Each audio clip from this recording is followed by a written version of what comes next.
इस चैप्टर की शुरुआत वहां से होती है जहां से पिछला चैप्टर खत्म होता है। तैयार हो जाओ दोस्तों, स्वागत है आपका मेरे चैनल सुपर लेवल मानवा में। चैप्टर की शुरुआत में जेंगियाक बोलने लगता है कि तुमको याद है ना, जो कि हमने शर्त लगाई थी, जो भी हारेगा वो दूसरे वाले का पालतू कुत्ता बन जाएगा, इस बात को तुम भूलना मत। ये सब बोलते हुए जेंगियाक सोच रहा था आज तो मैं इसको हरा दूंगा और मैं जीत भी जाऊंगा। इतने में ही वो जियोन पे अटैक कर देता है और अटैक करते हुए बोलने लगता है, देखो ऐसे जीता जाता है। उसकी स्पीड इतनी थी, सारे लोग शॉक हो जाते हैं और खासकर अपना यंगेस्ट भी शॉक हो जाता है, सोचता है ये कितना फास्ट है। और जेंगिक अटैक करने टाइम बोलने लगता है कि फ्लोवरिंग वाटर डिस्टरबेंस। उस अटैक को जियोन आसानी से रोक देता है और जियोन बोलने लगता है ये थोड़ा अलग था, और वो भी अपने मुक्के चलाने लगता है उस पे। और उन दोनों की लड़ाई से सारे के सारे किंग और वो बच्चे शौक में खड़े हुए थे और सोचने लगते हैं क्या ही फाइट हो रही है। इधर जेंगिया अटैक पे अटैक करे जा रहा था और बोले जा रहा था एक्यूमुलेशन फर्स्ट आर्ट और फ्लोवरिंग वाटर डिस्टरबेंस, ये दोनों अटैक एक साथ जीवन पे करे जा रहा था। और वो सोचने लगता है कि इसको तो मैं आसानी से हरा दूंगा, और उसने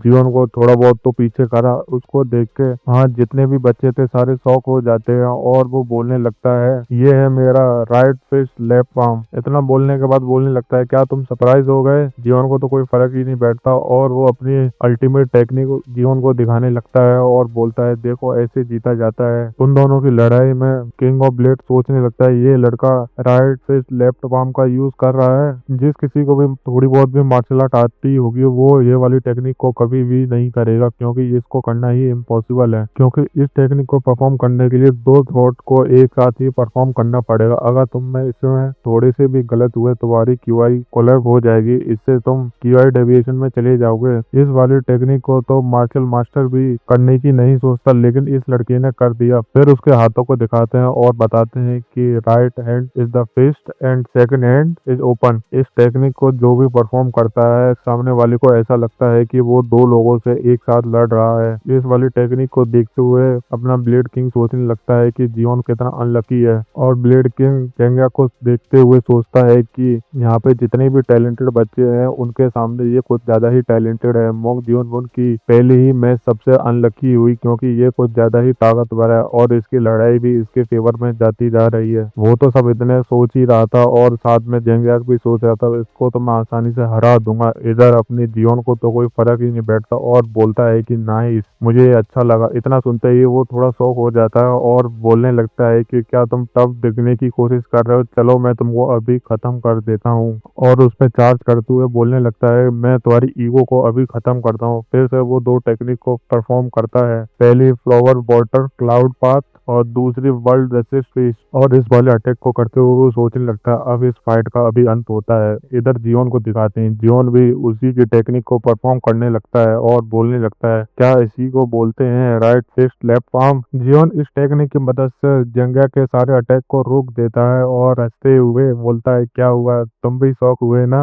ये वाली टेक्निक को परफॉर्म करते हुए इन सारे किंग ने देखा था और सारे के सारे बच्चों ने भी देखा। वो सारे शौक हो जाते हैं और सोचने लगते हैं कि इसने ये कैसे कर दिया, और पूरा ग्राउंड जियोन की तरफ ऐसे देखता है कि ये कैसे हो सकता है। कोई एक बार देख के ही कैसे उस चीज को परफॉर्म कर देता है। खासकर अपना ब्लेड किंग तो कुछ ज्यादा ही शौक हो जाता है और सोचता है कि क्या बात है, इस लड़के ने सिर्फ इस टेक्निक को एक बार देखा और इतनी आसानी से इसको परफॉर्म कर दिया। फिर डार्क सेड लीडर को दिखाते हैं, वो बोलने लगता है कि इस लड़के में कुछ तो अलग है, इस लड़के ने कितनी आसानी से इसको परफॉर्म कर दिया। साउंड वैली मास्टर को दिखाते हैं, वो इसको देख के सोचने लगती है मैं इसको लेके रहूंगी चाहे कुछ भी हो जाए। इधर जेंगिया पागल हो जाता है और बोलने लगता है कि तुम्हारी हिम्मत कैसी हुई मेरे मूव को कॉपी करने की। लेकिन उतने में ही जियोन उसके मुंह पे एक मुक्का मारता है और वो उसको पीछे उठा के फेंक देता है। फिर बेचारे की होती है कुटाई स्टार्ट। फिर जियोन उसको कभी हाथ से मारता है कभी अपने घोंटू से, और उसको मारता ही जाता है। और वो साथ में अपने फुटवर्क टेक्निक का भी यूज कर रहा था उसको कूदने के लिए, और वो सोचता है कि ये लड़का अपने लेगो का भी यूज कर रहा है मुझे मारने के लिए।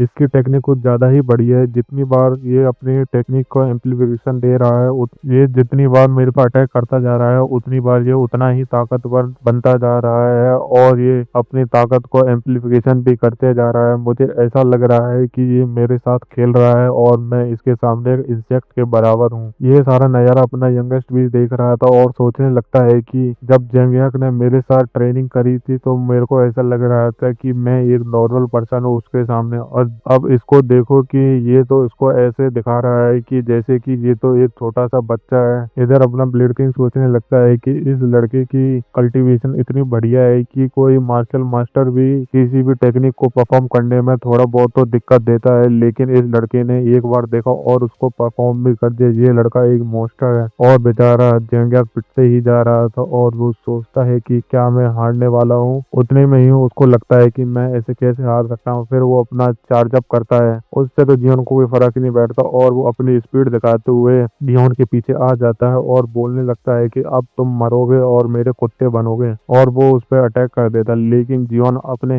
एक हाथ को जमीन पर रखता है और अपने पैर से उसके मार देता है। उसको देख के फिर से सारे किंग्स और बच्चे शौक हो जाते हैं और सोचते हैं कि इसने ये कैसे करा। खासकर जेंगिया सोचता है कि इसने ऐसी टाइम में भी ऐसे कैसे कर दिया। फिर हमको दिखाते हैं जियोन ने अपने एक हाथ को जमीन पर रखा और अपने दूसरे पैर से उसके मुंह पे एक लात मार दी। उसी में बेचारा दूर जाकर गिरता है और गिरते हुए सोचता है कि ये कैसे कर सकता है। इतने में ही बेली मास्टर आ जाता है और बोलने लगता है इट्स ओवर, विनर है मोंग जियोन बुन। जियोन ने उसको कूट काट के लेटा भी दिया और उसको दांत भी दिखा रहा था कि देख ऐसे जीता जाता है। जैसे ही मैच एंड होता है, जेंगियाक को तो दो सिपाही लेके जा रहे थे। जियोन मस्त वहां से नीचे उतर आता है और चारों तरफ लोग खड़े होकर बोले थे मोंग जियोन बुन जीत गया। उसको जाता हुआ देख फिस्ट किंग भी देख रहा था। इधर ब्लेड किंग सोचने लगता है कि मुझे ऐसा क्यों लग रहा है ये फिस्ट किंग इसको लेना चाहता है। ब्लेड किंग बोलने लगता है कि क्या तुमने मुझसे बोला नहीं था कि तुम जेंगियाक को लेना चाहते हो अपने टेक्निक को परफॉर्म कराने के लिए। फिर वो बोलने लगता है कि सिर्फ मैंने बोला था, मैंने लिया नहीं था। फिर फिस्ट किंग बोलने लगता है कि मैंने पहले ही काफी सारे बच्चों को ले लिया है और मैं रिग्रेट कर रहा हूँ। अब मुझे एक अच्छा बच्चा चाहिए अपनी टीम में। वैसे भी तुम्हारे पास तो इतने एक्सीलेंट डिसाइपल हैं, फिर भी तुम इस बच्चे को क्यों लेना चाहते हो? क्या तुम ग्रीडी हो रहे हो? इतना सुनते ही ब्लेड किंग को गुस्सा आ जाता है और बोलने लगता है ग्रीडी किसको बोल रहा है तू? और वो खड़े होते हुए बोलने लगता है कि क्या तुम मुझसे बोल रहे हो मैं ग्रीडी हो रहा हूँ सिर्फ एक बच्चे के लिए? इतना सुनते ही फिस्ट किंग बोलने लगता है कि तुम ग्रीडी नहीं हो रहे तो तुम क्या हो रहे हो? फिर वो दोनों अपनी पावर को अनलीश करने लगते हैं और वहां के खड़े हुए लोग बोलने लगते हैं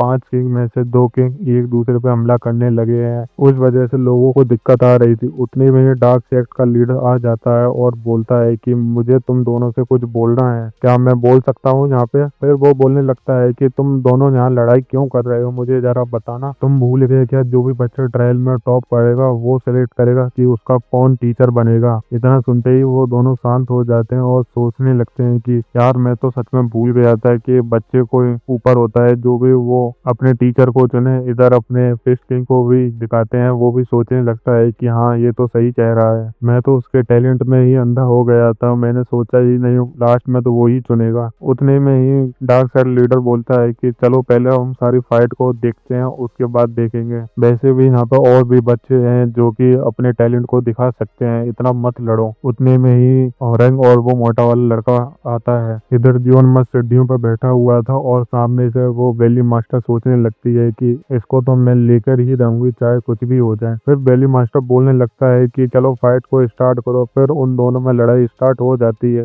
उनको लड़ाई करते हुए अपना जीवन भी देख रहा था। उतने में ही उसके कान में आवाज आती है। जैसे ही ये आवाज आती है जीवन इधर उधर देखने लगता है कि कौन बोल रहा है मेरे से। फिर उसके कानों में दोबारा से आवाज आती है और बोलने लगती है कि तुम मुझे इतनी आसानी से ढूंढ नहीं सकते। फिर जीवन इधर उधर दोबारा देखने लगता है। जैसे ही वो सामने देखता है उसको सामने साउंड वैली मास्टर दिखती है। जैसे ही साउंड वैली मास्टर को पता लगता है कि वो जीवन ने मुझे ढूंढ लिया, वो सोचने लगती है कि क्या इसने मुझे इतनी जल्दी ढूंढ लिया, ये कितना अच्छा बच्चा है, अब तो मैं इसको लेकर ही रहूंगी। फिर वो जियोन की तरफ देखती है और सोचती है कि तुमने मुझे इतनी आसानी से ढूंढ लिया, चलो अच्छा है। और जियोन को बोलने लगती है कि तुमने मुझे इतनी आसानी से ढूंढ लिया, तुम कितने टैलेंटेड हो। और वो साथ में बोलती है कि तुम्हें कैसी लगी मेरी ये टेक्निक, बिना कुछ बोले तुम अपनी बातों को दूसरों तक पहुंचा सकते हो। अगर तुम मेरे डिसाइपल बन गए तो मैं ये वाली टेक्निक तुमको सिखाऊंगी, साथ में कुछ और भी टेक्निक सिखाऊंगी। वैसे इस वाली टेक्निक में काफी सारे वेरिएशन है, पर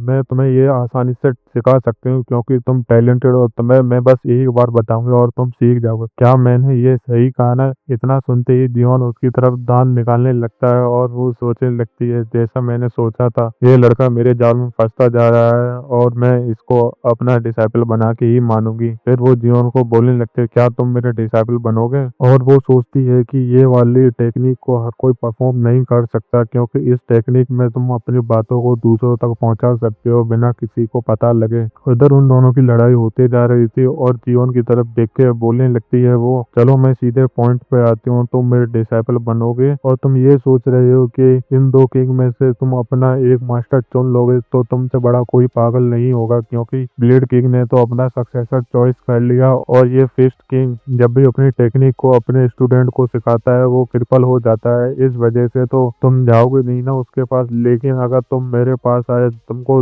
वो मिलेगा जो तुम चाहते हो, तुम मुझे रिफ्यूज नहीं कर सकते। और यंगेस्ट की तरफ देख के बोलने लगती है कि ये तुम्हारा भाई है और उसको धमकी देने लगती है कि अगर तुम मेरे डिसाइपल नहीं बने तो मैं तुम्हारे भाई को मार दूंगी। ये बोलते हुए वो कुछ ज्यादा ही खुश हो रही थी और सोचती है कि ये अपने भाई को बचाने के लिए कुछ तो करेगा। उतने में ही जियोन बोल देता है कि तुम कर लो, तुमको जो करना है। इतनी आवाज आते ही वो शॉक हो जाती है और जियोन बोलने लगता है कि क्या तुमको लगा मेरे भाई की वजह से तुम मेरे साथ खेल सकती हो? तुमने मुझे ये वाली टेक्निक सिखा दी, बस इतना ही काफी है। इतना सुनते ही वो पागल हो जाती है और सोचने लगती है, क्या ये बच्चा सीरियस है? ये अपने भाई से बिल्कुल प्यार नहीं करता। उतने में अपने जेंगिया की आंख खुलती है और वो पागलों की तरह उठ जाता है। उसको देख के बेचारा यंगेस्ट बोलता है, तुम ठीक हो ना, क्या हुआ? और वो बेचारा सोचने लगता है, आखिरकार मैं हार ही गया। उसके साथ अपना दुख बांटने के लिए यंगेस्ट भी होता है और वो भी बोलता है कोई बात नहीं। उतने में वो खड़ा हो जाता है और बोलने लगता है, जेंगियाक तुम कहाँ जा रहे हो? फिर जेंगियाक मुड़ के जियोन की तरफ आ जाता है और अपने घुटनों पे आ जाता है और बोलने लगता है कि मैं आज तुमसे हार गया, इस चक्कर में मैं आज से तुम्हारा पालतू कुत्ता बन जाऊंगा और तुम मेरे मास्टर बन जाओगे और आज से मैं जो करूंगा जो तुम मुझसे बोलोगे। इतना देखते ही यंगेस्ट पागल हो जाता है और बोलने लगता है, क्या कह रहे हो तुम? मोक्योनबुन को अपना मास्टर मान लोगे? अपना सीन शिफ्ट होता है हेरंग पे, क्योंकि वो जीत गई थी। इधर यंगेस्ट कुछ कर पाता, उतने में ही बेली मास्टर बोल देता है कि यंगेस्ट और यूंगा दोनों स्टेज पे आ जाओ। और यंगेस्ट पलट के देखता है हेरंग आ रही थी और उसको बोलने लगता है कि तुम मेरी बात को ध्यान से सुनो, इस बंदे के आसपास जो भी होता है वो इसका सर्वेंट बन जाता है, तुम इससे दूर रहना। और उसको वो क्रॉस करते हुए बोलने लगती है, तुम लेट हो गए। और बोलता है क्या? और वो बेचारा पीछे मुड़ के क्या देखता है, हेरंग भी उसको आके ग्रीटिंग दे रही थी और बोलने लगती है, मास्टर मैं आ गई। और ये वाली हरकतें करते हुए देख यंगेस्ट को गुस्सा आ जाता है और बोलने लगता है, तुमने इनके साथ क्या किया? जियोन बोलने लगता है, मैंने कुछ नहीं करा। और यंगेस्ट गुस्से में बोलने लगता है कि मेरे सामने पागलों वाली हरकतें मत करो, मुझे पता है तुमने कुछ करा है। और पीछे से बेली मास्टर आ जाता है और बोलने लगता है कि तुम स्टेज पे कब आओगे? इतना सुनते ही यंगेस्ट पीछे मुड़ जाता है और स्टेज की तरफ जाने लगता है और सोचता है कि जब हम वुडन स्वॉर्ड हॉल में थे तब मैं सबसे टैलेंटेड था, अब सब कुछ चेंज हो गया है जब से हम जहाँ आए हैं। अब यहाँ पे सारे के सारे लोग मोक्योनबुन को चाहते हैं और उसकी तरफ देखते हैं और उसी को टैलेंटेड समझते हैं और मुझे तो कुछ नहीं समझते क्या हो गया है मेरे साथ। और वो स्टेज पे आते हुए सोचने लगता है कि चाहे कुछ भी हो जाए मैं रोक के रहूंगा इसको। अगर वीडियो अच्छी लगे तो लाइक करो, कमेंट करो एंड सब्सक्राइब भी करो।